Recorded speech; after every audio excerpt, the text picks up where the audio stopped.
Gente querida, hoje vamos falar sobre Getúlio Vargas, professor José da Costa, canal História em um Instante. Estamos falando sobre presidentes do Brasil. Visite minha playlist, tem lá alguns presidentes do Brasil, o nome da playlist, presidente do Brasil. E estamos falando agora sobre Getúlio Vargas. Vai lá depois e visita, porque já falamos sobre Deodoro, Floriano, etc. Vários presidentes. Getúlio Vargas, com certeza vamos falar mais de um vídeo sobre ele. Ele foi um gaúcho, todo mundo sabe, nasceu em São Borja, uma cidade vizinha ali da fronteira com a Argentina, no Rio Grande do Sul. De família rica, tradicional, da oligarquia ali do Rio Grande do Sul, família de estancieiros, de fazendeiros, e formou-se em Direito, foi deputado federal, estadual, governador do Rio Grande do Sul. Era de uma família tradicional ali do Rio Grande do Sul. Foi ministro da Fazenda do governo de Washington Luiz. Em 1930, ele faz a Revolução de 1930, que eu expliquei no vídeo passado, no vídeo sobre o Washington Luiz. Revolução de 1930, não vou explicar de novo, mas basicamente retirou do poder ali Washington Luiz e acabou com a República das Oligarquias, e surge aí a chamada República Nova, a Era Vargas. Vargas governa de 30 a 45, depois volta 51 a 54, num total de mais ou menos 18 anos. Presidente muito contraditório, paradoxal, contraditório, um dos presidentes mais conhecidos da história do Brasil. É um presidente muito contraditório, acabou com a Revolução Constitucionalista e fez uma Constituição. Derrubou as oligarquias, mas fazia parte dela, a oligarquia ali do Rio Grande do Sul. Enfim, é uma figura polêmica, contraditória, o Getúlio Vargas, aquele político que, digamos assim, dançava de acordo com a música. Este é o Getúlio Vargas. Na Revolução de 1930, ele teve apoio do movimento tenentista, também teve apoio da classe média ascendente, dos industriais, e de operários. O movimento operário estava muito forte na época, que queria seu espaço, seu poder, seu direito de voz, suas leis trabalhistas. Era um outro contexto ali, de 1930, e surge a Revolução. Não foi só Getúlio Vargas que foi lá e acabou, pronto, depois Washington Luiz, e Revolução não foi isso. Teve todo um contexto, e eu explico isto no vídeo sobre o Washington Luiz. Foi basicamente isto. Maiores detalhes, vou deixar na tela final o vídeo sobre o Washington Luiz. O fato é que em 1930 ele assume o poder.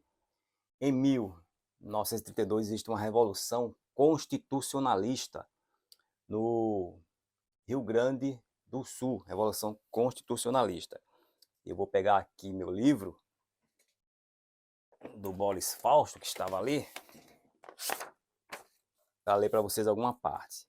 E a Revolução Constitucionalista em São Paulo, em 1932, se deu por conta do seguinte: Getúlio Vargas, ele, para agradar o movimento tenentista, colocou interventores nos estados, interventores militares, também no estado de São Paulo.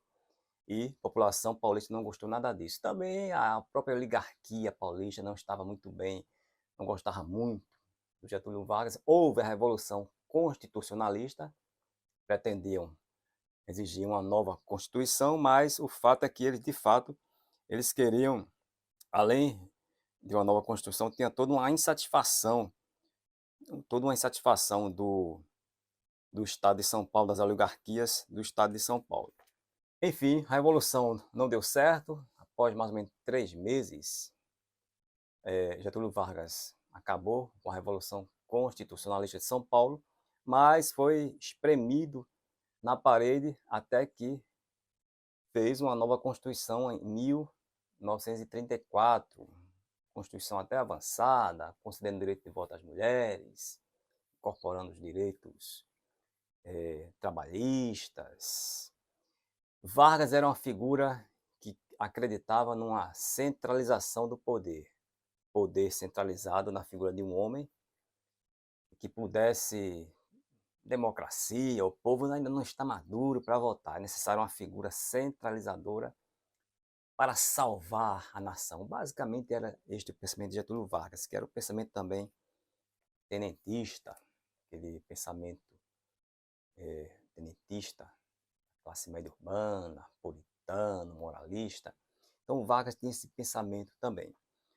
Para agradar os tenentistas, colocou interventores em São Paulo e outros estados paulistas, mas também para agradar políticos mais liberais, criou o Ministério do Trabalho, criou o Ministério da Educação, teve o apoio da Igreja Católica, página 186 aqui do História Concisa do Brasil, do Boris Fausto, página 186, 186, ele diz o seguinte, Boris Fausto: uma importante base de apoio do governo foi a Igreja Católica. A colaboração entre a Igreja e o Estado não era nova, datando dos anos 20, especialmente a partir da presidência de Arthur Bernardes. Agora ela se tornava mais estreita. Marco simbólico da colaboração foi a inauguração da estátua do Cristo Redentor, em 1931, data do descobrimento da América, 12 de outubro de 1931. Getúlio e todo o ministério concentrava-se ali na estreita plataforma da estátua pairando sobre o Rio de Janeiro. A igreja levou a massa da população católica ao apoio do governo. Este, em troca, tomou medidas importantes em seu favor, destacando-se um decreto de abril de 31, que permitiu o ensino da religião nas escolas públicas. Então, o apoio aí também da Igreja Católica ao Getúlio Vargas, aí na década de 30. E também fez um afago aos trabalhadores, página 187 aqui do livro, em que ele fala dos sindicatos, em que Vargas permitiu a existência de sindicatos, mas sindicatos domesticados por ele, Getúlio Vargas, pelo governo. Aquele movimento de esquerda, do PCB, por exemplo, Partido Comunista do Brasil, brasileiro, Vargas perseguiu, né? Colocou na ilegalidade o PCB, Partido Comunista Brasileiro. Mas era permitido a existência de sindicatos, desde que esses sindicatos estivessem atrelados ao governo e estivessem domesticados. Boris Fausto. O enquadramento dos sindicatos foi estabelecido por um decreto de março de 1931. Ele dispunha sobre a sindicalização das classes operárias e patronais, mas eram as primeiras o foco de interesse. O sindicato foi definido como órgão consultivo e de colaboração com o poder político. Adotou-se o princípio da unidade sindical, ou seja, do reconhecimento pelo Estado de um único sindicato por categoria profissional. A sindicalização não seria obrigatória. O governo se atribuiu um papel de controle da vida sindical, determinando que funcionários do Ministério assistiriam às assembleias dos sindicatos.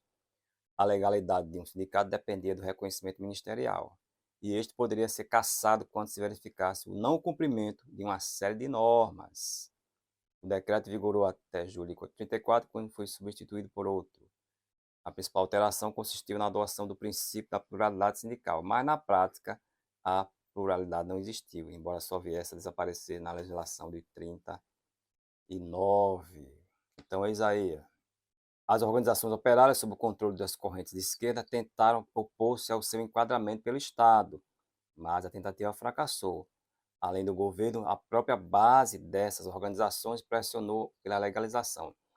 Vários benefícios, como férias e a possibilidade de postular direitos perante as juntas de conciliação e julgamento, dependiam da condição de ser membro do sindicato, reconhecido pelo governo. Em fim de 1933, o velho sindicalismo autônomo desaparecera e os sindicatos, bem ou mal, tinham se enquadrado na legislação. Então, aí a existência de um sindicato, mais sindicatos domesticados pelo governo, não aquele sindicato combativo. Debelada a Revolução Constitucionalista de 1932, Getúlio Vargas propõe uma nova Constituição em 1934, como eu falei. Nessa Constituição, a eleição do próximo presidente seria indireta. Lembrando que quando Getúlio Vargas subiu ao poder em 30, ele sobe como chefe do governo provisório de 30. E em 34, ele é eleito indiretamente e, em teoria, iria até 38. Então temos, por isso que Vargas passou tanto tempo no poder, e por isso que eu vou fazer mais de um vídeo sobre Vargas. Revolução de 30, chefe do governo provisório.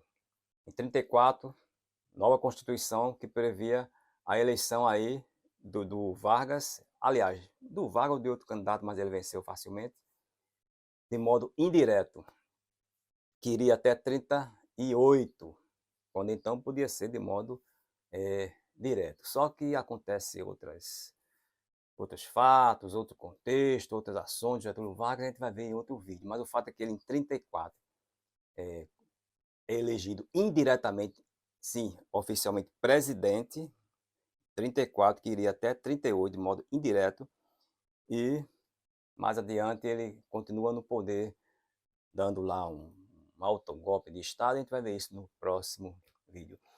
Professor José da Costa, compartilhe este vídeo, o canal História em um Instante, nos ajuda a crescer compartilhando o vídeo, dando aí seu like. Estudar é um ato revolucionário, já dizia o Paulo Freire. Se quiser estudar, venha para cá, canal História em um Instante. Ative o sininho para receber notificação. Se quiser e puder nos ajudar com o Pix, para melhorar nosso canal, está na descrição o Pix. E até o próximo vídeo, se vê lá.